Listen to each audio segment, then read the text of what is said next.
help clear this up. During the election campaign, you promised a tax hike at or below the rate of inflation, the property tax hike at or below the rate of inflation for the city of Toronto. Is that still feasible? There are a lot of your critics that say it isn't, that it just isn't going to happen. Let's look at who these critics are. They are people who will take the wish list of spending, and they added it all up yesterday and said, oh, it's $100 million and he's got to bring in a 5% tax increase. That's what they want. They want me. The Gord Perks and the Janet Davises and these people, they want me and believe we should bring in a tax increase of 4 or 5%, based on them saying yesterday we should just spend all this money that's on the wish list. And I'm saying, no, I don't accept that approach. I accept the approach that says we can bring in a tax increase at, or it'll be at the rate of inflation, which is today 1.3% in Toronto, and we will invest in transit and in some anti-poverty measures and new emergency services. We can do that with a matter of discipline. Those people have never met a spending program they didn't like of any kind whatsoever. So if there's a list, no matter, I'll tell you, let me just give for your readers a couple of things that are included on their list. They would have on their list $736,000 in additional spending to daily groom our beaches, up from the present 3 to 5 times a week. It'll be done daily instead of 3 to 5 times a week. $4.995 million to groom flower beds more frequently. $624,000 to do more ravine inspections. I'm saying, you know what?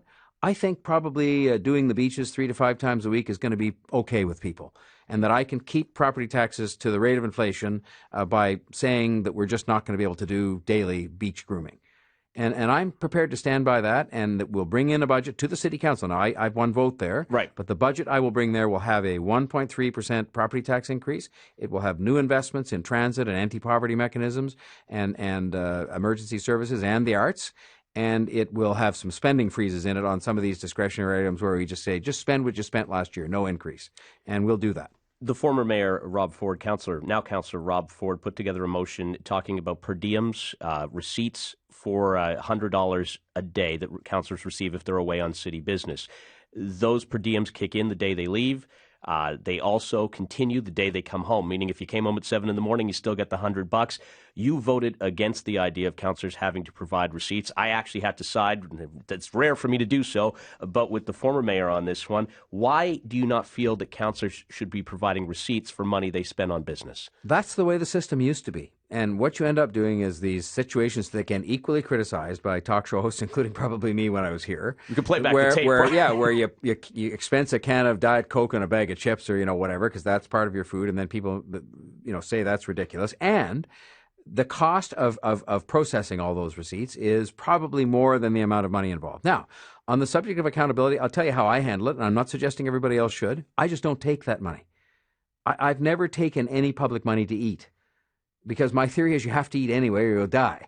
So I eat, and I eat at my own expense as I would if I wasn't working in public life or if I was just at home. What about the councillors that are taking $400 or $500 if they're away for 4 days? Look, I'm in a fortunate position where even on a business trip where sometimes you might write off, if you were a business person or a public servant, you might write off your meals. I can afford to pay for them. I also believe you have to have a certain degree of trust in the people that you elect, and I know there'll be people out there kind of going, oh, come on now, you're kidding. I think you should be able to do so and say, look, if they're given $100 a day, it's meant to cover their miscellaneous expenses they do incur, just like everybody out there listening knows is on a business trip. But again, I voted against it mainly because it's Rob Ford grandstanding, which he does. It's the thing he does best, grandstanding. But couldn't it be that he has a good idea? I mean, they're not allowed to claim alcohol as part of this $100. Now we have no proof as to whether or not they're claiming alcohol. I stood up and made that point myself because somebody said this has nothing to do with alcohol, and I said, no, that part is wrong. If you spend the $100, no questions asked, you could spend it on alcohol, which goes against what is an existing city policy. But there's no way to prove that. Well, I fully understand that, yeah. And that's a flaw in this. But if you said to me, would I go back to the old system and have, just think about it, 2 or 3 clerks sitting in an office somewhere spot all day checks, you could do spot processing. Checks. Well, you could do it that way until the first time you found somebody was putting in a whole bunch of stuff that they shouldn't be putting in, and then you'd have a scandal, and you'd be talking about it all day here on 1010 in that case. So, look, it was one of those things where, had it not been done in the Rob Ford grandstanding way, I even said there may be a way in which we could do better at reforming this policy without going back to the days where you had clerks sitting around with piles of receipts, going through them, spending way more money on filing and processing and issuing checks for the receipts than it was worth. But we're going to come back after